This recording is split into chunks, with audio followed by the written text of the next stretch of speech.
मैं 2000 मजदूरों को लेकर सड़क किनारे बंद होने की कगार पर पहुंचे एक लंच बॉक्स स्टॉल को इतना मशहूर बना चुका था कि वह वायरल हो गया। लेकिन उसने पलटकर यही कहना शुरू कर दिया कि हम मजदूर बहुत ज्यादा खाते हैं, इसलिए उसने खास तौर पर हमसे दोबारा चावल लेने का अलग चार्ज लेना शुरू कर दिया। जबकि बगल में नई खुली म्यूजिक एकेडमी के छात्रों को वही लंच बॉक्स पुराने दाम पर देता था। मैं उससे इस बात पर बहस करने गया, लेकिन उसने नफरत भरे अंदाज में कहा, देखिए 6 युआन के लंच बॉक्स हैं, लेकिन वे छात्र बहुत कम खाते हैं, उन पर आने वाला कॉस्ट तुम्हारे तिहाई से भी कम पड़ता है। तुम्हारा बिजनेस न भी करूं तो मुझे कोई फर्क नहीं पड़ता। मैं कुछ पल के लिए चुप रह गया। लगता है उसे अभी तक ये नहीं पता था कि सामने वाली डांस एकेडमी मेरी बनी चलाती है। पुराने झाव का लंच बॉक्स स्टॉल आसपास का इकलौता स्टॉल था। स्वाद भले ही सामान्य था, लेकिन खाना भरपूर मिलता था और चावल सूप मुफ्त में दोबारा मिल जाते थे। मजदूरों के लिए पैसा कमाना आसान नहीं होता, इसलिए वे स्वाद की परवाह नहीं करते थे। इसी वजह से मैं पिछले 3 सालों से सभी मजदूरों को यही खाना खिला रहा था। उस दिन दोपहर का काम खत्म करके मैं अपने साथियों के साथ स्टॉल की ओर जा रहा था कि सामने से खाना खाकर लौट रहे कुछ मजदूरों ने मुझे रोक लिया। इंजीनियर लिन, लंच बॉक्स स्टॉल ने नया नियम बना दिया है, अब दोबारा चावल लेने पर 2 युआन देने पड़ेंगे। मुझे हैरानी हुई। शुरू में मैंने इस स्टॉल को अपनी बेटी के स्कूल के पास देखा था, तब यहाँ मुश्किल से कोई ग्राहक आता था। जब मैं इसे निर्माण स्थल के पास लेकर आया तभी इसका बिजनेस चल पड़ा। अब नए इलाके में निर्माण स्थल के लंच बॉक्स की बात होती है तो हर कोई पुराने झाव के स्टॉल को ही जानता है। निर्माण स्थल से उसे अच्छी खासी कमाई होने लगी थी, इसलिए उसने खुद कहा था कि मजदूरों के लिए चावल और सूप दोबारा बिल्कुल मुफ्त रहेंगे। फिर अब अचानक पैसे क्यों लिए जा रहे हैं? मुझे यकीन नहीं हुआ तो उस मजदूर ने उंगली से इशारा करते हुए कहा, इंजीनियर लिन, खुद जाकर देख लीजिए, वहाँ बोर्ड भी लगा दिया गया है। मैं पास गया तो देखा कि सचमुच पुराने झाव ने खाने के बर्तनों के पास एक नोटिस बोर्ड लगा रखा था जिस पर लिखा था दोबारा चावल लेने का चार्ज 2 युआन। तभी उसने एक बड़ा चावल परोसने वाला चम्मच उठाया और उस बोर्ड पर जोर जोर से ठटक मारते हुए बोला, तुम लोगों की आंखें खराब तो नहीं है? अगर नहीं है तो साफ साफ पढ़ लो, दोबारा चावल चाहिए तो पहले पैसे दो। मुझे बहुत बुरा लगा क्योंकि ये पहली बार नहीं था जब उसने लंच बॉक्स की क्वालिटी घटाई थी। सच कहूं तो उसके खाने का स्वाद कभी खास नहीं था, लेकिन मेज पर हमेशा उसकी पत्नी के हाथ ही बनी तीखी चिली सॉस रखी रही थी। वह इतनी नमकीन और तीखी होती थी कि खाने का मजा 2 गुना हो जाता था। मजदूर पूरे दिन मेहनत करते थे, इसलिए उन्हें शरीर में नमक की जरूरत होती थी और सभी उस चिली सॉस को बहुत पसंद करते थे। लेकिन 2 महीने पहले अचानक वह चिली सॉस मेज से गायब हो गई। मैंने पुराने झाव से पूछा तो उसने तिरछी नजर से मेरी तरफ देखा और बोला, चिली सॉस होने से तुम लोग 2 कटोरी चावल ज्यादा खा जाते हो, इससे मेरा नुकसान होता है, इसलिए अब इसे नहीं रखा जाएगा। उसकी पत्नी समझदार थी, उसने तुरंत अपने पति का हाथ पकड़कर मुझे शांति से समझाया, छोटे लिन, बात वैसी नहीं है। जिस खास मिर्च से यह चिली सॉस बनती थी वह अब मिल नहीं रही है और दूसरी मिर्च से उसका स्वाद नहीं आ रहा, इसलिए हमने इसे बनाना ही बंद कर दिया। मैं जानता था कि असली बात वही थी जो पुराने झाव ने कही थी, लेकिन मैंने कुछ नहीं कहा। आखिर शुरुआत में सिर्फ लंच बॉक्स देने की बात हुई थी, चिली सॉस देना कोई शर्त नहीं थी, इसलिए मैंने बात वहीं खत्म कर दी। लेकिन कई मजदूर आपस में शिकायत करने लगे। पहले चिली सॉस बंद हुई और अब दोबारा चावल लेने पर भी पैसे लगने लगे। मैंने मजदूरों के लिए एक बार फिर बात करने की सोची और अनजान बनकर पुराने झाव से पूछा, पुराने झाव, ये नियम तो बाहर से आने वाले ग्राहकों के लिए होगा ना? उसने तुरंत जवाब दिया, बकवास मत करो, ये नियम खास तुम्हारे निर्माण स्थल के मजदूरों के लिए ही है। अगर मैं कोई कदम नहीं उठाता तो तुम जैसे मेहनत मजदूरी करने वाले लोग मेरा पूरा लंच बॉक्स स्टॉल ही बंद करवा देते। उसकी यह बात सुनते ही मेरे साथ आए सभी मजदूरों का गुस्सा फूट पड़ा। मजदूर श्याओ लियू ने एक लंच बॉक्स उठाकर सीधे पुराने झाव के सामने खोल दिया और बोला, जरा खुद ही बताओ, तुम्हारे इस खाने से भला हम तुम्हारा बिजनेस कैसे बंद कर सके हैं? देखो तो सही, पूरे लंच बॉक्स में सिर्फ 3 टुकड़े ब्रेस वोर के हैं और वो भी पूरे के पूरे चर्बी वाले। पुराने झाव ने तुरंत जवाब दिया, क्या तुम अंधे हो? ये दुबला मांस नहीं दिख रहा? मैंने ध्यान से उन ब्रेस वोर के टुकड़ों को देखा, उन दुबला मांस तो दूर, ठीक से सोया सॉस तक नहीं डाली गई थी। पूरा मांस सफेद सफेद दिख रहा था जिसे देखकर ही भूख मर जाए। फिर उसने चावल दिखाते हुए कहा, और ये चावल देखो, पहले से आधे रह गए हैं। कहा था 6 युआन में एक नॉन वेज और 3 वेज डिशेज, लेकिन जरा सब्जियां देखो, उन 3 बड़े चर्बी वाले टुकड़ों के अलावा इसमें जरा भी मांस है क्या? मांस कम दिया तो भी चलो मान लिया, लेकिन सब्जियों के साथ भी ऐसा धोखा। ये हरी सब्जी पीली पड़ चुकी है, आलू के छिलके तक नहीं उतारे, बड़ी मिर्च को कम से कम काट तो दे दे, सब्जियां खराब हैं, ऊपर से अब नमक तक डालना बंद कर दिया है। इतना फीका खाना कोई कैसे खाए? श्याओ लियू बिल्कुल सच कह रहा था। जब पुराने झाव ने पहली बार हमारे निर्माण स्थल के लिए लंच बॉक्स बनाना शुरू किया था तब वह जरा भी लापरवाही नहीं करता था। स्पाइसी चिकन में सिर्फ चिकन ही चिकन होता था, ग्रीन पेपर बोर्ड में भरपूर मांस होता था, सब्जियां अच्छी तरह धोई जाती थी और तेल, नमक, सोया सॉस, सिरका, किसी चीज की कमी नहीं होती थी। लेकिन पिछले कुछ समय से उसने इतनी कॉस्ट कटिंग शुरू कर दी थी कि खाना खाने वालों की जुबान तक बेस्वाद हो गई थी। फिर भी पुराने झाव को जरा भी शर्म नहीं आई। उसने श्याओ लियू के हाथ से लंच बॉक्स छीन लिया और बोला, अगर पसंद नहीं है तो दफा हो जाओ। किसने तुमसे कहा था मेरा खाना खाने? कहते हो खाना फीका है, ये क्यों नहीं कहते कि तुम लोगों की आदत ही बहुत तेज मसाले खाने की है? जानते भी हो सिर्फ तुम्हारे लिए खाना बनाने में मेरे सीजनिंग पर कितना खर्च आता है। छोटे लिन, शुरू में तो तुम ही मुझे यहाँ लाए थे और तुम ही लोगों को मेरे खिलाफ भड़का रहे हो। तुम्हारा मतलब क्या है? कोई ऐसे भी करता है? मुझे उम्मीद नहीं थी कि वह उल्टा मुझ पर ही इल्जाम लगाएगा, लेकिन मैं उससे बहस नहीं करना चाहता था। अगर मैं उससे उलझ जाता तो मजदूर और वह आपस में मारवी पर उतर आए। मैंने शांत होकर कहा, पुराने झाव, मैंने किसी मजदूर को तुम्हारे खिलाफ नहीं भड़काया, तुम्ही ने खाने का स्टैंडर्ड बहुत नीचे कर दिया है। शुरू में हमारी बात हुई थी कि 6 युआन में एक नॉन वेज, 3 वेज डिशेज और मुफ्त में दोबारा चावल मिलेगा। पहले तुम चिली सॉस देते थे, फिर बंद कर दी, हमने कुछ नहीं कहा। उसके बाद गाढ़ा सूप पतला हो गया, फिर सूप भी बंद कर दिया और आज तो मुफ्त में दोबारा चावल देना भी बंद कर दिया। क्या ये हमारी गलती है? तभी दूसरे मजदूर बोले, हाँ, तुमने लंच बॉक्स में खाना भी कम कर दिया है। हम सुबह भर मेहनत करते हैं और तुम इतना सा खाना देते हो, इससे हमारा पेट कैसे भरेगा? पुराने झाव गुस्से से चिल्लाया, तुम लोग सब गरीब और भूखे भूत हो क्या? जितना भी खाना दूं तुम्हारा पेट नहीं भरता। उसकी पत्नी ने देखा कि वह बहुत बुरी बातें कर रहा है तो जल्दी से उसे रोकने आई, लेकिन उसने उसे झटक दिया और कमर पर हाथ रखकर बोला, मैं क्यों ना बोलूं? तुम जैसे मजदूर बस फायदा उठाना जानते हो। पता चल गया कि 6 युआन में पेट भर खाना मिलता है तो जानवरों की तरह टूट पड़ते हो। तभी एक मजदूर चिल्लाया, बकवास मत कर, कौन तुम्हारी इस एक वक्त की रोटी का मोहताज है? अगर हमारे इंजीनियर लिन ने तुम्हारे पूरे परिवार की हालत देकर मदद न की होती तो कौन तुम्हारा ये बेकार खाना खाने आता? अब जब बिजनेस चल पड़ा है तो एहसान ही भूल गए। तुम दोनों पति पत्नी सच में एहसान फरामोश हो। मुझे वह दिन याद आ गया जब मैं अपनी बेटी के स्कूल के पास पुराने झाव से मिला था। उसके कपड़े फटे हुए थे और चेहरा चिंता से भरा था। बातों बातों में पता चला कि उसके माता पिता बिस्तर पर पड़े हैं। बड़ा बेटा हाई स्कूल में पढ़ता है और छोटी बेटी मिडिल स्कूल में। उसकी हालत पर तरस खाकर मैंने उसके 20 लंच बॉक्स खरीदकर मजदूरों को चाटने के लिए दिए। उस समय सभी मजदूर अपना खाना घर से लाते थे, जो बहुत झंझट भरा था। गर्मियों में खाना खराब हो जाता था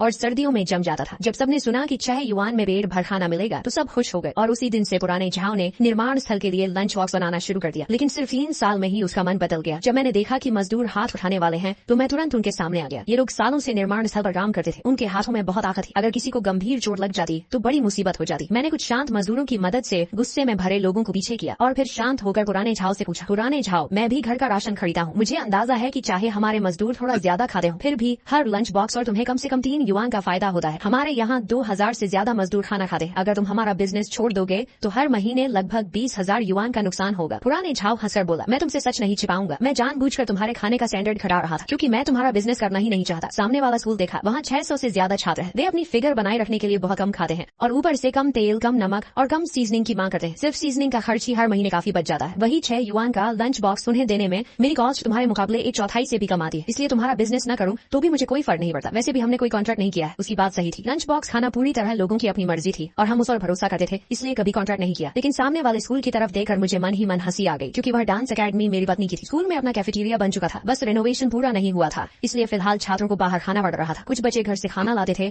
और बाकी मजबूरी में पुराने झाव के यहाँ खाते थे। लेकिन कल ही मेरी पत्नी ने बताया था कि सिर्फ 1 हफ्ते बाद कैफेटेरिया शुरू हो जाएगा। ये सोचकर मैंने एक लंबी सांस ली और कहा, ठीक है पुराने झाव, अगर तुम हमारा बिजनेस नहीं करना चाहते तो आज के बाद हम कहीं और खाना खा लेंगे। ये सुनते ही उसकी पत्नी घबरा गई और मुझे रोकने लगी। वह अभी भी हमारी वजह से होने वाली कमाई छोड़ना नहीं चाहती थी, लेकिन पुराने झाव ने उसे डांटे हुए कहा, चुप रह बेवकूफ औरत, इस लड़के की बातों में मत आ। कई किलोमीटर तक सिर्फ हमारा ही लंच बॉक्स स्टॉल है। बाकी जो कुछ रेस्टोरेंट हैं वहाँ एक कटोरी साधारण नूडल्स भी 18 युआन की मिलती है। क्या तुम्हें लगता है ये मजदूर इतना महंगा खाना खाएंगे? आखिर में इन्हें फिर अपना खाना घर से लाना पड़ेगा और जब तंग आकर दोबारा मेरे पास आएंगे तब यह लंच बॉक्स 6 युआन का नहीं मिलेगा, कम से कम 18 युआन दूंगा। उसका घमंडी चेहरा देखकर मुझे घिन आने लगी। मैं बाकी मजदूरों को लेकर वहाँ से जाने लगा। तभी उसने पीछे से चिल्लाकर कहा, रुको, अभी तुमने इतना हंगामा किया कि सारे मजदूर चले गए। मैंने जो इतने सारे लंच बॉक्स तैयार किए हैं अब तुम्हें सब खरीदने होंगे। मैंने कहा, हम क्यों खरीदे, हमने तय कर लिया है कि अब यहाँ नहीं खाएंगे। वह बोला, लेकिन खाना तो मैं बना चुका हूँ, इसमें मेरा पैसा लगा है। मैंने शांत स्वर में कहा, पुराने झाव, अब तुम ही ज्यादा जबरदस्ती कर रहे हो। अभी थोड़ी देर पहले तुमने खुद कहा था कि हमारे बीच कोई कॉन्ट्रैक्ट नहीं है और तुम हमारा बिजनेस नहीं करना चाहते, फिर अब जबरदस्ती हमें ये लंच बॉक्स क्यों बेच रहे हो? पुराने झाव ने कहा, मैंने कहा था कि तुम्हारा बिजनेस नहीं करूंगा, लेकिन वह कल से होगा। आज का खाना तो मैं पहले ही तैयार कर चुका हूँ, तुम लोगों ने पहले से कोई सूचना भी नहीं दी। अब इतने सारे लंच बॉक्स बच गए हैं, उनका मैं क्या करूँ? मैंने कहा, ठीक है, पहले ये बताओ कि कुल कितने लंच बॉक्स बचे हैं। शियाओ लियू तुरंत बोला, इंजीनियर लिन, आप इसकी इस गंदी आदत को बढ़ावा मत दीजिए, ये साफ साफ हम लोगों को परेशान कर रहा है। शियाओ लियू सही कह रहा था। पिछले 3 सालों में पुराने झाव ने इतना पैसा कमाया था कि अब वह पहले वाला गरीब और डरा सहमा इंसान नहीं रहा था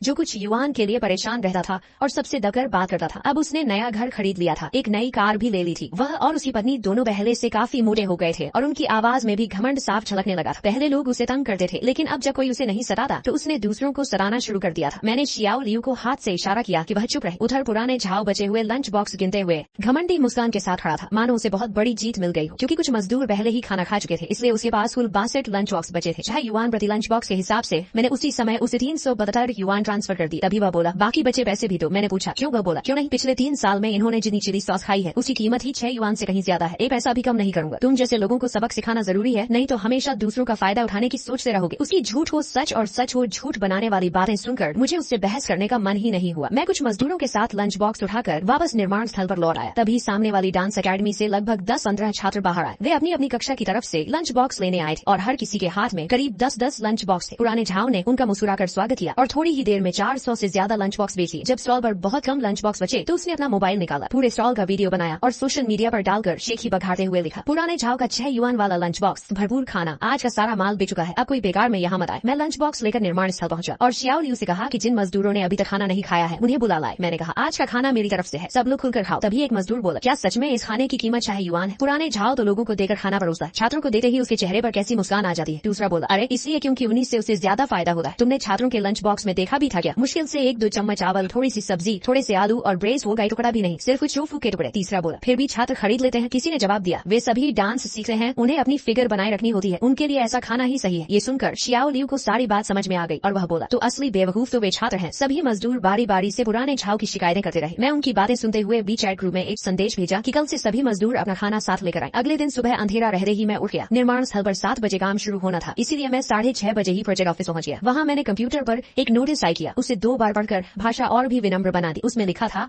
कि आज से निर्माण स्थल की तरफ से पुराने झाव के लंच बॉक्स नहीं मंगवाए जाएंगे। अब से सभी मजदूरों का दोपहर का खाना एक प्रोफेशनल केटरिंग कंपनी उपलब्ध कराएगी। ये कंपनी मैंने अचानक नहीं ढूंढी थी। पिछले महीने एक केटरिंग बिजनेस चलाने वाला मालिक निर्माण स्थल पर अपना पैम्फलेट देकर गया था। कल रात मैंने वही पैम्फलेट निकालकर देखा और आज सुबह उसे मिलने बुला लिया। उसका उपनाम झो था। वह करीब 30-35 साल की महिला थी और पिछले 5 साल से निर्माण स्थलों पर ग्रू केटरिंग का काम कर रही थी। उसके पास बिजनेस लाइसेंस भी था और फूड सेफ्टी लाइसेंस भी। मैंने उससे करीब आधे घंटे तक बात की। उसने कहा कि 7 युआन में एक लंच बॉक्स मिलेगा जिसमें 3 non veg dishes, 2 veg dishes और भरवे चावल होंगे। हर दिन ठीक 11:30 बजे खाना निर्माण स्थल के मुख्य गेट पर पहुंचा दिया जाएगा। उसने हिसाब लगाकर कहा कि 7 युआन में मुनाफा बहुत कम रहेगा, लेकिन अगर रोज 2000 लंच बॉक्स का ऑर्डर मिले तो वह काम कर सकती है। मैंने कहा कि निर्माण स्थल हर लंच बॉक्स पर 1 युआन की सब्सिडी देगा। ये सुनते ही उसने बिना सोचे कहा, ठीक है, मैं कल से ही डिलीवरी शुरू कर दूंगी। उसके जाने के बाद मैंने निर्माण स्थल के ग्रुप में नया नोटिस भेज दिया। संदेश भेजते ही पूरा ग्रुप संदेशों से भर गया। सबसे पहले शियाओ लियू ने लिखा, इंजीनियर लिन, ये बदलाव बहुत पहले कर देना चाहिए था। उसके बाद लगातार संदेश आने लगे। कोई पुराने झाव को गालियां दे रहा था, कोई कह रहा था कि उसका लंच बॉक्स तो सुअरों के खाने से भी खड़ा था। फिर किसी ने पूछा, नए लंच बॉक्स में सच में मांस मिलेगा ना? मैंने मुस्कुराकर सिर्फ इतना जवाब दिया, 3 नॉन वेज डिशेज और 2 वेज डिशेज, कल खुद देकर फैसला कर लेना। मैंने जवाब दिया, कल खुद देख लेना। और उसके बाद बॉस जो द्वारा भेजी गई सैंपल फोटो भी ग्रुप में भेज दी। फोटो में एक बिल्कुल standard construction site lunch box था। सफेद चावल भरपूर मात्रा में थे, ऊपर braise chicken, stir fried pork slices और एक फ्राइड एग रखा था। साथ में स्टर फ्राइड कैबेज और स्यूड पोटेटोज थे। सब्जियों का रंग ताजा था और मांस भी असली मांस था। फोटो देते ही ग्रुप 2 सेकंड के लिए बिल्कुल शांत हो गया। फिर अचानक संदेशों की बाढ़ आ गई। किसी ने लार टकाने वाला इमोजी भेजा, किसी ने लिखा, इसे कहते हैं असली लंच बॉक्स, तो किसी ने सीधे पूछ लिया, क्या कल से ही खाना मिलेगा? मैंने सिर्फ एक शब्द लिखा, हाँ। उसी दोपहर मैंने निर्माण स्थल के अलग अलग हिस्सों के सभी फोरमैन से संपर्क किया और उन्हें हर मजदूर तक यह खबर पहुंचाने को कहा। कई बुजुर्ग मजदूर मोबाइल ज्यादा इस्तेमाल नहीं करते थे, इसलिए उन्हें जाकर बताना जरूरी था। तभी फोरमैन लाओ झांग मेरे पास आया और बोला, इंजीनियर लिन, क्या पुराने झाव को भी इस बारे में बता दें? मैंने सिर हिलाकर कहा, जरूरत नहीं। उसने खुद कहा था कि वह हमारा बिजनेस नहीं करना चाहता, तो अब हमें भी उसके पीछे जाने की जरूरत नहीं। लाओ झांग मुस्कुराया, सही है, उसने खुद अपने पैरों पर कुल्हाड़ी मारी है। उसी रात मैंने अपनी पत्नी को फोन किया और पूछा कि स्कूल की तरफ से नोटिस जारी हो गया या नहीं। उसने कहा, हाँ, पेरेंट्स ग्रुप में सूचना भेज दी गई है। सोमवार से स्कूल का कैफेटेरिया आधिकारिक रूप से शुरू हो जाएगा और बाहर का कोई भी खाना स्कूल के अंदर लाना मना होगा। मैंने कहा, तुमने मेहनत की। उसने मुस्कुराकर कहा, तुमने भी। फोन रखने के बाद मैंने मोबाइल तकिए के पास रख दिया। कमरे में बाकी मजदूर अगले दिन मिलने वाले नए लंच बॉक्स की बातें कर रहे थे। कोई पूछ रहा था कि ब्रेज चिकन का स्वाद कैसा होगा, कोई पूछ रहा था कि उसमें मिर्च मिलेगी या नहीं। मैं उनकी बातों में शामिल नहीं हुआ। आंखें बंद की तो अचानक 3 साल पहले की याद सामने आ गई। पहली बार जब मैंने पुराने झाव को देखा था तब वह मेरी बेटी के स्कूल के बाहर बैठा था। उसके सामने मुश्किल से 10-15 लंच बॉक्स रखे थे और उनके ऊपर मक्खियां भिन भिना रही थी। उसने धुल धुल कर फीकी पड़ चुकी धूसर टी शर्ट पहन रखी थी जिसकी बाहें तक घिस चुकी थी। जब मैं उसके पास से गुजरा तो उसने डरते डरते मेरी तरफ देखा, मानो उसे डर हो कि कहीं मैं यह न कह दूं कि वह रास्ता रोक रहा है। उसी समय मुझे उसकी हालत पर दया आई थी और मैंने उससे 20 लंच बॉक्स खरीद लिए थे। आज भी मुझे उनका स्वाद याद है। चावल बिल्कुल ताजा पके हुए थे। खाना भले साधारण था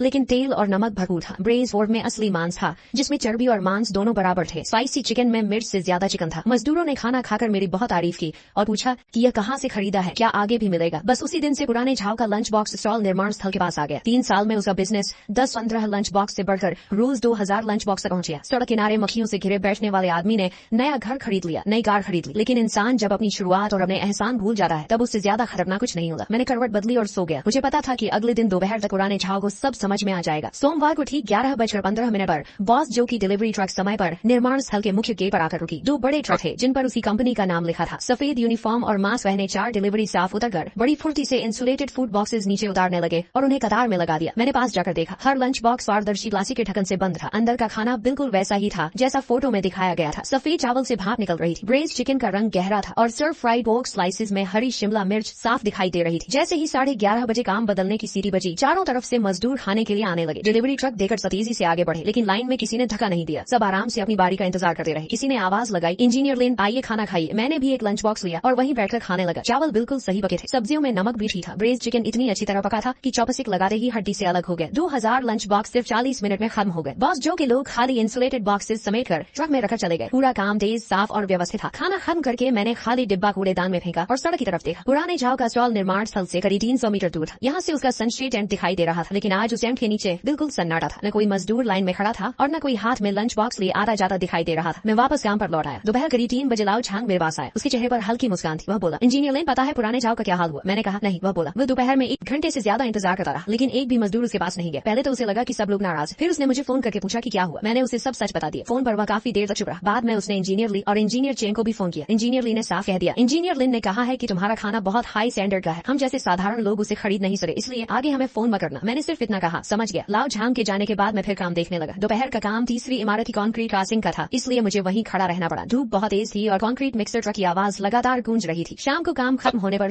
शियाओ लियू दौड़ता हुआ आया और बोला, इंजीनियर लिन, मैं अभी पुराने झाओ के स्टॉल के पास से आया हूँ। वह अभी भी वहीं बैठा है। उसके सामने लंच बॉक्स का बड़ा ढेर लगा है, उन पर मक्खियां भिनभिना रही हैं। वह प्लास्टिक की कुर्सी पर बैठा बस उन्हें देख रहा था। उसके पूरे कपड़े पसीने से भीग चुके थे। मैंने बस सिर हिलाया। फिर उसने धीरे से पूछा, इंजीनियर लिन, क्या सामने वाले स्कूल के छात्र भी अब उसके पास नहीं जा रहे? मैंने जवाब दिया, स्कूल का कैफेटेरिया खुल गया है, इसलिए छात्र अब वहाँ क्यों जाएंगे? शियाओ लियू बोला, जो हुआ सही हुआ। मैं अपना सेफ्टी हेलमेट उठाकर कमरे की तरफ चल पड़ा। निर्माण स्थल के गेट से निकलते समय मैंने एक बार फिर पुराने झाओ के स्टॉल की तरफ देखा। सनशेड टेंट अब भी वही था। नीचे एक अकेली परछाई प्लास्टिक की कुर्सी पर बैठी थी। सामने मेज पर शायद वही बचे हुए लंच बॉक्स रखे थे। जून की गर्मी में दोपहर का बना खाना शाम तक निश्चित ही खराब हो चुका होगा। मुझे पुराने झाओ की वही बात याद आई जिसमें वह घमंड से कहता था कि रोज सिर्फ खाना तैयार करने में ही उसे 2 घंटे पहले उठना पड़ता है। 2000 लंच बॉक्स के लिए कम से कम 150 किलो चावल पकाने पड़ते हैं, ढेर सारी सब्जियां काटनी पड़ती हैं और ऊपर से डांस एकेडमी के 600 लंच बॉक्स अलग। आज यह सब उसके सिर पर ही रह गया था। उसके अपने हिसाब से सिर्फ खाने का सामान ही कई हजार युआन का नुकसान करा चुका था, लेकिन न मुझे कोई खुशी हुई और न ही उस पर दया आई। बस यही लगा कि यह सब कितना बेकार था। कोई इंसान अपनी अच्छी भली जिंदगी को खुद अपने हाथों से कैसे बर्बाद कर सकता है। उधर कमरे में मजदूर फिर खाने की बातें कर रहे थे। कोई कह रहा था कि आज जैसा ब्रेज्ड चिकन उसने बाहर कभी नहीं खाया। कोई कह रहा था कि सर्व फ्राइड पोर्क स्लाइसेस तो उसकी पत्नी से भी अच्छे बने थे। बातों बातों में फिर पुराने झाओ का जिक्र आ गया। तभी एक उम्रदराज मजदूर ने गहरी सांस भरते हुए कहा, पुराना झाओ, असल में वह आदमी में अफसोस होता है। अगर शुरुआत में वह इतना लालची न बनता तो 2000 लंच बॉक्स का बिजनेस पूरे प्रोजेक्ट के खत्म होने तक आराम से चलता और वह आसानी से लाखों युआन कमा सका था। दूसरा मजदूर बोला, वह उन्हीं लोगों में से है जिन्हें इज्जत देना भी बेकार होता है। पैसा कमाते समय उसे कभी याद नहीं रहा कि किसने उसकी मदद की थी, लेकिन अब जब नुकसान हो रहा है तो बचता रहा है। देख लेना, 2-4 दिन में वह खुद इंजीनियर लिन के पास मदद मांगने आएगा। मैंने कोई जवाब नहीं दिया, बस करवट बदलकर दीवार की तरफ मुंह कर लिया। टीन की दीवार पर एक छिकली बिल्कुल चुपचाप बैठी थी। उसका पेट धीरे धीरे ऊपर नीचे हो रहा था। पुराने झाओ ने 3 दिन तक किसी तरह हिम्मत बनाए रखी। इन 3 दिनों में वह रोज समय पर अपना स्टॉल लगाता रहा। पहले उसने 2000 लंच बॉक्स तैयार किए, फिर 500, उसके बाद 200 और आखिर में सिर्फ कुछ दर्जन लंच बॉक्स। लेकिन हर शाम उसे बचे हुए सारे लंच बॉक्स सड़क किनारे रखे कूड़ेदान में फेंकने पड़ते थे। चौथे दिन दोपहर में प्रोजेक्ट ऑफिस की मीटिंग के लिए जा रहा था। निर्माण स्थल के मुख्य गेट से गुजरते समय मैंने दूर से देखा कि पुराना झाओ अपने स्टॉल के सामने खड़ा होकर गर्दन लंबी करके निर्माण स्थल की तरफ देख रहा था। उसके पास उसकी पत्नी भी खड़ी थी और दोनों किसी बात पर बहस कर रहे थे। मैं बिना रुके आगे निकल गया। दोपहर की मीटिंग खत्म होने के बाद लाओ झांग मेरे पास आया और बोला, पुराना झाओ आज डांस एकेडमी भी गया था। मैं रुक गया। लाओ झांग ने बताया, दोपहर में वह कुछ लंच बॉक्स लेकर स्कूल के गेट पर गया था। वह छात्रों को खाना बेचना चाहता था, लेकिन सिक्योरिटी गार्ड ने उसे अंदर नहीं जाने दिया। वह गेट पर आधे घंटे से ज्यादा खड़ा रहा। बाद में कुछ छात्र बाहर निकले। उन्होंने उसके लंच बॉक्स देखे और सिर हिला दिया। एक छात्र ने उससे कहा, हमारे प्रिंसिपल ने आदेश दिया है कि अब से सिर्फ स्कूल के कैफेटेरिया का खाना ही खाया जाएगा। पुराने झाओ ने पूछा, प्रिंसिपल कौन है? छात्र ने जवाब दिया, उनका सरनेम लिन है। ये सुनकर मेरा दिल एक पल के लिए रुक सा गया, लेकिन मैंने चेहरे पर कोई भाव नहीं आने दिया। लाओ झांग आगे बोला। इसके बाद पुराना झाओ गेट पर बहस करने लगा। वह पूछ रहा था कि छात्रों को उसका लंच बॉक्स खरीदने से क्यों रोका जा रहा है। सिक्योरिटी गार्ड ने उसकी बातों पर ध्यान ही नहीं दिया। वह वहीं खड़ा रहा। फिर स्कूल का एक एडमिनिस्ट्रेटिव डायरेक्टर बाहर आया और उसने पुराने झाओ से कहा कि यह स्कूल का नियम है, बाहर का बिना लाइसेंस और बिना फूड सेफ्टी परमिट वाला खाना स्कूल के अंदर नहीं लाया जा सकता। अगर उसके पास बिजनेस लाइसेंस और फूड सेफ्टी परमिट है तो वह स्कूल की आधिकारिक प्रोक्योरमेंट प्रोसेस के जरिए आवेदन कर सकता है, लेकिन पुराने झाओ के पास इनमें से कुछ भी नहीं था। उसका पूरा बिजनेस शुरू से आखिर तक सिर्फ सड़क किनारे का एक अस्थायी स्टॉल था। उसका कोई स्थायी शॉप तक नहीं था। लाओ झांग ने कहा। आखिर में पुराना झाओ सिर झुकाकर वहाँ से चला गया। उसके हाथ में वही कुछ लंच बॉक्स थे जो वह बेच नहीं पाया था। 5वां दिन शुक्रवार था। शाम को काम खत्म होने के बाद मैं अपनी पत्नी को लेने स्कूल गया। हर शुक्रवार उसकी रात 9 बजे तक एडवांस डांस क्लास होती थी, इसलिए मैं हमेशा 5:30 बजे पहुंचकर उसके ऑफिस में उसका इंतजार करता था। जब मैं कार लेकर स्कूल के सामने पहुंचा तो मैंने पुराने झाओ को देखा। वह स्कूल के सामने सड़क के किनारे बैठा था। उसके पास एक फोम बॉक्स रखा था जिसका ढक्कन खुला हुआ था। अंदर कुछ लंच बॉक्स रखे थे। वह सिर झुकाकर अपना मोबाइल देख रहा था और डूबते सूरज की लाल रोशनी उसके चेहरे पर पड़ रही थी। मैंने कार बार ही नीचे उतरा, आगे की सीट से अपनी पत्नी के लिए लाया हुआ थर्मोस कप निकाला और हाथ में लेकर स्कूल के गेट की तरफ बढ़ गया। तभी पुराने झाओ ने सिर उठाया। पहले उसकी नजर मेरी कार पर गई, फिर मुझ पर। उसकी आंखें पहले सिकुड़ी और फिर धीरे धीरे पूरी खुल गई। उसने मुझे पहचान लिया था, लेकिन शायद उसे कभी यह अंदाजा नहीं था कि मेरा इस कार से कोई संबंध हो सकता है। उसकी नजरें बार बार मेरे और कार के बीच घूमती रही। उसने मुंह खोला लेकिन कुछ बोल नहीं पाया। तभी स्कूल का गेट खुला और मेरी पत्नी मुस्कुराते हुए बाहर आई। पुराने झाओ तुरंत खड़ा हो गया। उसकी नजर मेरी पत्नी पर टिक गई। वह कई बार स्कूल के गेट पर आ चुका था, इसलिए उसने नोटिस बोर्ड पर लगी प्रिंसिपल की तस्वीर जरूर देखी होगी। उसने फिर से मुंह खोला। इस बार उसका गला हल्का सा हिला। मैंने अपनी पत्नी के कंधे पर हाथ रखा और उसके साथ स्कूल के अंदर चल पड़ा। तभी पीछे से पुराने झाओ ने कांपती आवाज में पुकारा, इंजीनियर लिन। उसकी आवाज ऐसी लग रही थी जैसे गले में कुछ अटक गया हो। मैंने पीछे मुड़कर नहीं देखा। मैं और मेरी पत्नी स्कूल के अंदर चले गए। पीछे सिक्योरिटी गार्ड ने लोहे का गेट बंद कर दिया। लोहे का गेट जोर से बंद होने की आवाज के साथ पुराने झाओ की आवाज बाहर ही रह गई। हम दोनों ऑफिस बिल्डिंग की तरफ बढ़ते गए। खेल के मैदान के पास पहुंचकर मैंने एक बार पीछे मुड़कर गेट की तरफ देखा। लोहे की सलाखों के बीच से पुराना झाओ अभी भी सड़क के उस पार खड़ा दिखाई दे रहा था। उसका एक हाथ फोम बॉक्स पर रखा था और वह बिल्कुल पत्थर की मूर्ति की तरह वहीं खड़ा था। मैंने फिर नजर हटा ली। सूरज अब बहुत नीचे आ चुका था। उसकी रोशनी में मैदान की सफेद लाइनें चमक रही थी और दूर डांस क्लासरूम से पियानो की आवाज आ रही थी। मैं ऑफिस बिल्डिंग के नीचे पत्थर की बेंच पर बैठ गया। थर्मोस कप अपने पास रख लिया और मोबाइल निकाल कर देखा। निर्माण स्थल के ग्रुप में किसी ने एक फोटो भेजी थी। फोटो में पुराने झाओ का स्टॉल दिखाई दे रहा था। उसका फोम बॉक्स उल्टा पड़ा था। सारे लंच बॉक्स जमीन पर बिखरे हुए थे और पुराना झाओ वहीं बैठा दोनों हाथों से अपना सिर पकड़े हुए था। फोटो के नीचे सिर्फ एक ही लाइन लिखी थी, पुराना झाओ पूरी तरह टूट चुका है। मैंने मोबाइल वापस जेब में रख लिया। पत्थर की बेंच थोड़ी हिली तो मैं बैठने का तरीका बदलकर फिर शांत बैठ गया। दूर से पियानो की धुन अब भी सुनाई दे रही थी। एक धुन खत्म होती जाती और दूसरी शुरू हो जाती। पूरे वीकेंड में निर्माण स्थल नहीं गया और घर पर अपनी बेटी के साथ समय बिताया। सोमवार सुबह जैसे ही मैं प्रोजेक्ट ऑफिस पहुंचा, शियाओ लियू दौड़ता हुआ आया और अपना मोबाइल मेरे चेहरे के सामने कर दिया। स्क्रीन पर एक लाइव स्ट्रीम रिले चल रहा था। उसमें पुराने झाओ की पत्नी अपने स्टॉल के पीछे बैठी थी। उसकी आंखें लाल थी और वह रोते हुए कैमरे से कह रही थी, मैं और मेरे पति सुबह से रात तक मेहनत करके लंच बॉक्स बनाते हैं ताकि पास के निर्माण स्थल के मजदूरों को सस्ता दोपहर का खाना मिल सके, लेकिन उन मजदूरों ने 3 साल तक हमारा खाना खाया, फिर खाने में कमी निकालकर सब एक साथ आना बंद कर दिया। अब वे हर जगह हमारी बुराई कर रहे हैं। हमारा बिजनेस पूरी तरह बंद हो गया है। घर में बूढ़े माता पिता बिस्तर पर पड़े हैं, 2 बच्चे पढ़ाई कर रहे हैं और अब कई हजार युवाओं का खाना हमारे हाथों में सड़ रहा है। पीछे पुराना झाओ सिर झुकाकर खड़ा था और ऐसा चेहरा बनाए हुए था जैसे दुनिया का सबसे बड़ा दुख उसी पर टूटा हो। मैंने पूरा वीडियो नहीं देखा और मोबाइल वापस शियाओ लियू को दे दिया। वह गुस्से में बोला, इंजीनियर लिम, ये कैसी बकवास कर रहे हैं? किसने उनका खाना मुफ्त में खाया? हर बार पैसे दिए गए थे। वह ऐसा झूठ कैसे बोल सका है? मैंने शांत होकर कहा, उसे जो कहना है कहने दो। शियाओ लियू और भड़क गया, क्यों? पहले उसने हमें परेशान किया, अब उल्टा हम पर ही इल्जाम लगा रहा है कि हमने उसका खाना मुफ्त में खाया। अगर लोगों ने इस पर भरोसा कर लिया तो हमारी इज्जत का क्या होगा? ये तो साफ साफ झूठ फैला रहा है। हमें जाकर उससे सामने बात करनी चाहिए, उसके कमेंट सेक्शन में जाकर जवाब देना चाहिए। मैंने उसे रोका और उस वीडियो के आंकड़े देखे। सिर्फ 12 घंटे में 2 लाख नहीं बल्कि 20,000 से ज्यादा व्यूज और 300 से अधिक कमेंट्स आ चुके थे। ज्यादातर लोग पुराने झाओ पर तरस खा रहे थे और मजदूरों को एहसान फरामोश रह रहे थे। कोई लिख रहा था, ये मजदूर ऐसे ही होते हैं, सस्ता खाना दो तो भी शुक्रगुजार नहीं होते। कोई कह रहा था, बिजनेस में सबसे बड़ा खतरा ऐसे गरीब और लालची ग्राहकों से होता है। हर कमेंट आंखों में चुप रहा था। शियाओ लियू गुस्से से कांपने लगा, उसकी गर्दन की नसें तक उभर आई। उसने कहा, इंजीनियर लिन, अब और नहीं सहेंगे। उस दिन आपने लंच बॉक्स का जो वीडियो बनाया था, क्या वह अभी भी है? मैंने कहा, हाँ, सब संभाल कर रखा है। मैंने उससे कहा, उस दिन का लंच बॉक्स वीडियो, सारे ट्रांसफर रिकॉर्ड, स्क्रीनशॉट और बाकी सबूत इकट्ठा करके उसी वीडियो के कमेंट सेक्शन में डाल दो। किसी को गाली मत देना, बस सच सामने रख देना। शियाओ लियू ने तुरंत मोबाइल निकाल लिया। दोपहर के खाने के समय उसने सारे सबूत पोस्ट कर दिए। उस सफेद ब्रेस वोट वाले लंच बॉक्स की फोटो जिसमें 3 टुकड़े सिर्फ चर्बी के थे और सोया सॉस तक नहीं थी, आधा कटोरा चावल, 2 युआन में दोबारा चावल देने वाला नोटिस बोर्ड, 3 साल के सारे ट्रांसफर स्क्रीनशॉट और आखिरी दिन मेरे द्वारा भेजे गए 806 युआन का ट्रांसफर रिकॉर्ड भी। साथ में उसने सिर्फ एक छोटी सी लाइन लिखी, हर दिन 6 युआन, हर बार समय पर पूरा भुगतान। 3 साल में कुल 14 लाख नहीं बल्कि 14,000 से अधिक नहीं, 140,000 से अधिक युआन ट्रांसफर किए। हम जैसे साधारण लोग खाना नहीं बल्कि एहसान भूल चुके लोगों का जमीर नहीं खरीद सकते। दोपहर करीब 3 बजे जब मैंने फिर वही वीडियो खोला तो पूरा कमेंट सेक्शन बदल चुका था। शियाओ लियू की कमेंट सबसे ऊपर पहुंच चुकी थी और उसके नीचे हजारों जवाब आ चुके थे। किसी ने पुराने झाओ का वही पुराना वीडियो निकाल लिया जिसमें वह अपने स्टॉल पर खड़े होकर गर्व से कह रहा था, आज के सारे लंच बॉक्स बिक गए, अब कोई बेकार में मत आना। लोगों ने दोनों वीडियो साथ रखकर तुलना की। एक तरफ वह अपने शानदार बिजनेस का दिखावा कर रहा था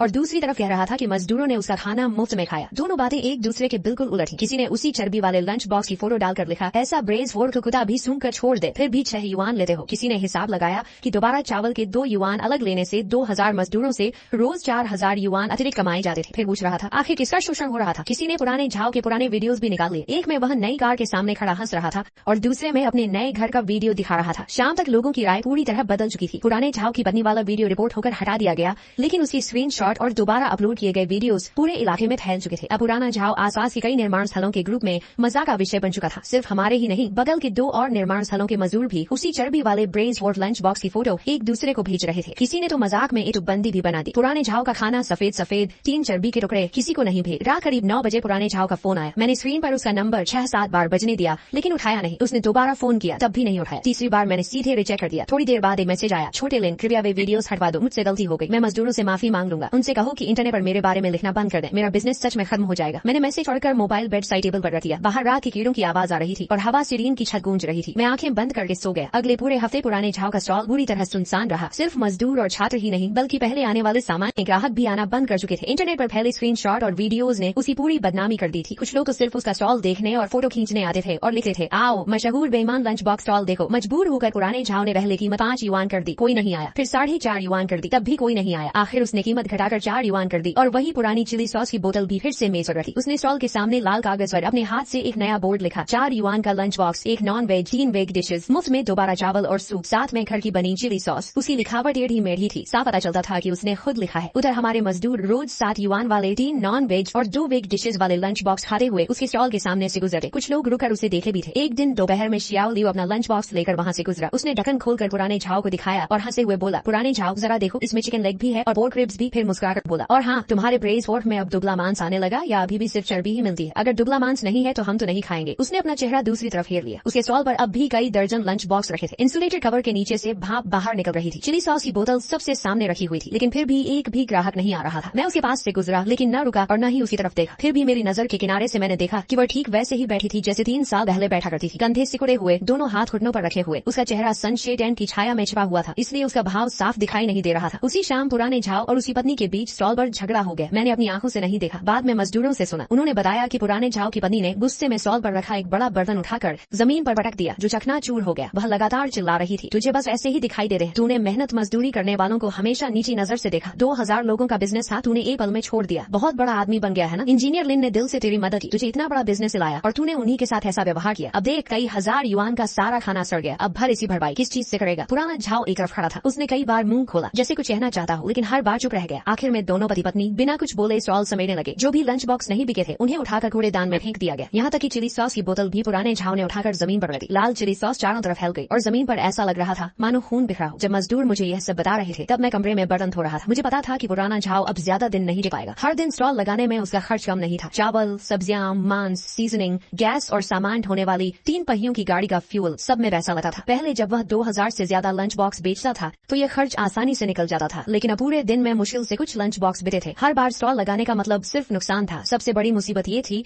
कि उसने घर और कार दोनों लोन पर खरीदे थे। हर महीने की EMI उसके बिजनेस के खराब होने से बंद नहीं होने वाली थी। मुझे उसकी हालत देखकर खुशी नहीं हो रही थी। सच कहूँ तो दिल के किसी कोने में भारीपन था। 3 साल पहले जब मैंने उसकी मदद की थी तब वह पूरी तरह सच्चे मन से की थी। मैं उसके परिवार की हालत जानता था। बूढ़े माता पिता बिस्तर पर थे, बच्चे पढ़ रहे थे और पूरे परिवार का बोझ उसी के कंधों पर था। उस समय मुझे लगा था कि वह मेहनती और ईमानदार इंसान है। जिंदगी मुश्किल जरूर है लेकिन वह मेहनत से आगे बढ़ना चाहता है। मुझे कभी नहीं लगा था कि पैसा किसी इंसान को इतना बदल सका, या शायद पैसे ने उसे बदला ही नहीं बल्कि उसका असली चेहरा सामने ला दिया। अगर कोई इंसान दिल से ही तुम्हें नीचा समझता है तो गरीबी में वह बस अपनी भावना दबा कर रखता है, लेकिन जैसे ही पैसा आ जाता है वह खुद को रोक नहीं पाता। इसका पैसे से कोई संबंध नहीं होता, यह उसके असली स्वभाव का सवाल होता है। कुछ ही समय बाद पुराने झाओ ने एक और बहुत बड़ी बेवकूफी कर दी। उसका स्टॉल लगभग आधे महीने तक सुनसान पड़ा रहा। इन 15 दिनों में वह कभी स्टॉल लगाता कभी नहीं। मुझे नहीं पता कि वह कहीं और भी लंच बॉक्स बेच रहा था या नहीं, लेकिन उसके चेहरे पर हर दिन बढ़ती थकान और मायूसी देकर साफ समझ में आता था कि उसकी हालत अच्छी नहीं थी। असली घटना एक बुधवार को हुई। उस दिन दोपहर में निर्माण स्थल के पास वाली एक छोटी सुपरमार्केट की मालकिन मेरे पास आई। उसने बताया कि सुबह उसने पुराने झाओ के 2 लंच बॉक्स खरीदे थे और नाश्ते में खाए थे, लेकिन दोपहर होते होते उसे तेज दस्त शुरू हो गए। मैंने पूछा हालत ज्यादा खराब है क्या? उसने कहा मैं क्लिनिक गई थी, वहाँ IV ड्रिप लगवाई। डॉक्टर ने कहा कि गंदा खाना खाने की वजह से एक्यूट गैस्ट्रोएंटेराइटिस हो गया है। मैंने कहा फिर पुराने झाओ के पास जाओ। उसने सिर हिलाकर कहा उसने तो स्टॉल ही हटा लिया है, अब वह कहीं दिखाई नहीं देता। इसके बाद मुझे लगातार 2-3 और लोगों के बारे में भी पता चला जिन्होंने पुराने झाओ के लंच बॉक्स खाए थे और उनकी तबीयत भी बिगड़ गई थी। वे सभी आसपास के सामान्य ग्राहक है, निर्माण स्थल के मजदूर नहीं। सभी को लगभग एक जैसे लक्षण हुए थे, उल्टी, दस्त और पेट खराब। लोग कहने लगे कि शायद पुराने झाओ ने एक्सपायर्ड इंग्रेडिएंट्स इस्तेमाल किए थे क्योंकि उसका लंच बॉक्स बिक नहीं रहा था। और कुछ दिनों तक यह बात चलती रही। किसी ने पुलिस में शिकायत की या नहीं मुझे नहीं पता, लेकिन पुराने झाओ के स्टॉल के पास वाली दुकान के मालिक सीधे उसके पास पहुंचे। उस मकान मालिक का सरनेम ली था, सब उसे बॉस ली कहते थे। पुराने झाओ का स्टॉल भले ही खुले में लगा था, लेकिन जिस जगह पर वह स्टॉल लगाता था और जहाँ से पानी बिजली लेता था वह जगह बॉस ली से किराए पर ली हुई थी। बॉस ली बड़ा चालाक आदमी था। जैसे ही उसे पता चला कि पुराने झाओ के लंच बॉक्स खाकर कुछ लोग बीमार पड़ गए, उसी दोपहर वह लोगों को लेकर स्टॉल खाली करवाने पहुंच गया। पुराना झाओ जाने को तैयार नहीं था। बॉस ली उसके सामने खड़ा हुआ और हाथ में रेंटल कॉन्ट्रैक्ट लेकर बोला पुराने झाओ खुद पढ़ ले, कॉन्ट्रैक्ट की 8वीं धारा में साफ लिखा है कि किराएदार किसी भी तरह का गैर कानूनी या नियमों के खिलाफ बिजनेस नहीं करेगा। तेरे पास कोई लाइसेंस नहीं है और अब तेरे खाने से लोग बीमार भी हो गए हैं। मैं अब यह जगह तुझे किराए पर नहीं दे सकता। पुराना झाओ गिड़गिड़ाकर बोला भाई ली मुझे कुछ दिन और दे दो, मैं तुरंत सारे लाइसेंस बनवा लूंगा। बॉस ली ने सिर हिलाया, मामला सिर्फ लाइसेंस का नहीं है, तेरी बदनामी हो चुकी है। तू यहाँ स्टॉल लगाएगा तो मेरे दूसरे किराएदारों का बिजनेस भी खराब होगा। बगल में जो नई मिल की शॉप खुलने वाली थी उसने भी तेरी वजह से यहाँ दुकान खोलने से मना कर दिया। पुराने झाओ ने धीरे से पूछा तो पेनल्टी कितनी लगेगी? बॉस ली बोला कॉन्ट्रैक्ट में अभी 8 महीने बाकी, हर महीने 1500 युआन किराया है, 2 महीने का बकाया किराया और पेनल्टी मिलाकर कुल 14,000 युआन देने होंगे। ये सुनते ही पुराने झाओ का चेहरा एकदम सफेद पड़ गया। उसने मुंह खोला जैसे कुछ कहना चाहता हो, लेकिन उसकी पत्नी ने पीछे से उसका कपड़ा पकड़ लिया। आखिर उसने मेज छोड़ दी। दोनों पति पत्नी चुपचाप अपना सामान समेटने लगे। सारे बर्तन, भगोने और सामान 3 पहियों वाली गाड़ी पर लाद दिए। 4 युआन वाले लंच बॉक्स का लाल कागज वाला बोर्ड हवा से उड़कर नीचे गिर गया। पुराना झाओ झुककर उसे उठाने लगा। 2 पल तक उसे घूरता रहा और फिर बिना कुछ बोले गाड़ी में रख दिया। ये सब भी मुझे बाद में श्याओ लियू ने बताया। वह उस दिन टहलते हुए वहीं से गुजरा था। 3 दिन बाद पुराना झाओ हमारे निर्माण स्थल पर आया। सही कहूँ तो वह निर्माण स्थल के मुख्य गेट के बाहर बैठा मेरा इंतजार कर रहा था। उस दिन मैं सुबह से तीसरी इमारत की छत पर कंक्रीट पोरिंग का काम देख रहा था और दोपहर में नीचे उतरा। जैसे ही गेट के पास पहुंचा मैंने देखा कि चौकीदार के कमरे के पास की सीढ़ियों पर एक आदमी बैठा है। उसका हाल बिल्कुल वैसा ही था जैसा 3 साल पहले पहली बार देखा था। बाल बिखरे हुए, दाढ़ी बढ़ी हुई। जैसे ही उसने मुझे निर्माण स्थल से बाहर आते देखा वह तुरंत खड़ा हो गया। शायद देर तक बैठा रहने से उसके पैर सुन्न हो गए थे। वह लड़खड़ाया और लगभग गिर ही पड़ा। उसने चौकीदार की दीवार पकड़कर खुद को संभाला और मेरी तरफ बढ़ा, लेकिन 2 कदम चलकर रुक गया। अब उसमें आगे आने की हिम्मत नहीं थी। मैं वहीं खड़ा रहा। उसके होंठ कांप रहे थे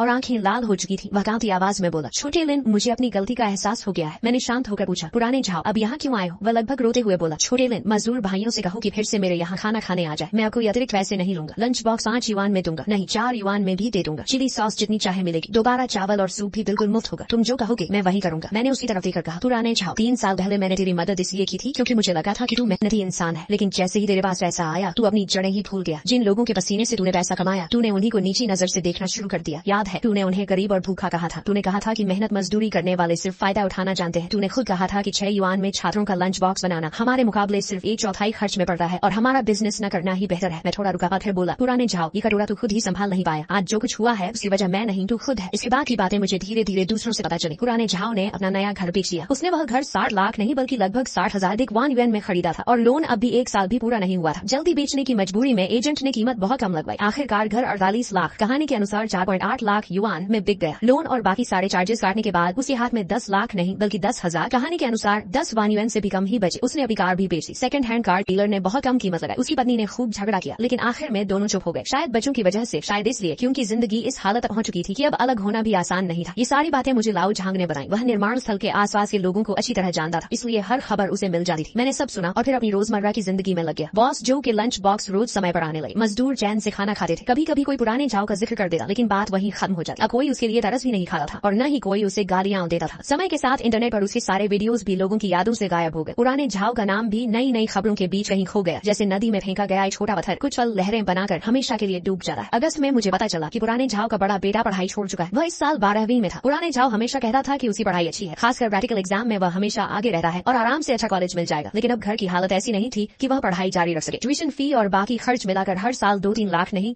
बल्कि 2-3 युआन लगे थे और पुराना झाओ अब पैसा नहीं जुड़ा सका था। उसका नाम झाओ लेई था। उम्र 18 साल। कद बहुत ऊंचा नहीं था लेकिन शरीर मजबूत था। मैंने उसे पहली बार तब देखा जब निर्माण स्थल पर अस्थायी मजदूरों की भर्ती हो रही थी। सितंबर की शुरुआत थी और मौसम अब भी गर्म था। मैं प्रोजेक्ट डिपार्टमेंट के बाहर सामान आने की सूची देख रहा था। तभी शियाओ लियू एक लड़के को लेकर आया। मैंने सिर उठाकर देखा। एक दुबला पतला जवान लड़का उसके पीछे खड़ा था। धूप से उसका रंग थोड़ा सांवला पड़ गया था लेकिन साफ दिख रहा था कि असल में उसका रंग गोरा है। उसने पुरानी स्पोर्ट्स जैकेट पहन रखी थी और उसकी पैंट के घुटने पर बड़ा सा चीरा था। उसने अपनी आईडी कार्ड मेरे सामने बढ़ाई। मैंने लेकर देखा। नाम झाओ लेई, जन्म वर्ष 2006। उसी पल मुझे सब समझ में आ गया। वो धीरे से बोला, मैं कोई भी काम कर लूंगा, ईंट उठाना हो या सीमेंट ढोना सब कर लूंगा। मैंने कहा, मुझे पता है कि तुम्हारा पिता कौन है। उसने तुरंत सिर झुकाकर जवाब दिया, मेरे पिता की गलती उनकी है, मैं सिर्फ काम करना चाहता हूँ। मैंने पूछा, निर्माण स्थल का काम बहुत कठिन होता है, पहले कभी किया है? वह अपने कपड़ों का किनारा मरोड़ रहा था। उसकी उंगलियों के जोड़ बहुत खुरदरे थे। वे किसी छात्र के हाथ नहीं लगे थे। मुझे याद आया कि जब पुराना झाओ अच्छा इंसान था तब यही लड़का छुट्टियों में उसके साथ काम करता था। सब्जियां ढोता था, मांस काटता था और हजारों लंच बॉक्स होता था। मैंने उसे कोई परेशानी नहीं दी। मैंने शियाओ लियू से कहा कि उसे निर्माण स्थल के कैफेटेरिया ले जाए। वहाँ एक सहायक की जरूरत थी। रोज सुबह 5:30 बजे उठकर